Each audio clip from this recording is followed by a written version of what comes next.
Good morning, YouTube, and happy Tuesday. Okay, so I have an update for you guys regarding SNAP benefits in America. So we know last week a federal judge ruled that Donald Trump had to utilize the contingency fund appropriated by Congress to fund SNAP. Now, the contingency fund is basically like an emergency fund that's appropriated by Congress. Congress is in charge of the purse strings in this country, which means that they are in charge of appropriating money and they basically determine what gets funded in our government, right?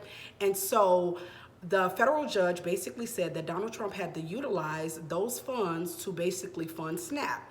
The contingency fund normally has $8 billion in there, which is how much it costs a month to fund SNAP. It's $8 billion to fund SNAP. The contingency emergency fund basically has $8 billion in the fund. However, the Trump administration is saying that the contingency fund at this time only has $4.65 billion, which means that's about a little bit more than half of what it takes to fund SNAP for a month.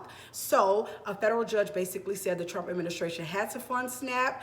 There's $4.65 billion in that fund.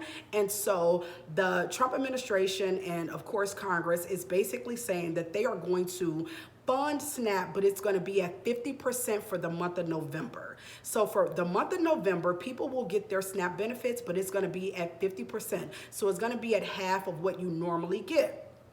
So we know that part. Okay, so regarding that, the thing that is a little bit scary about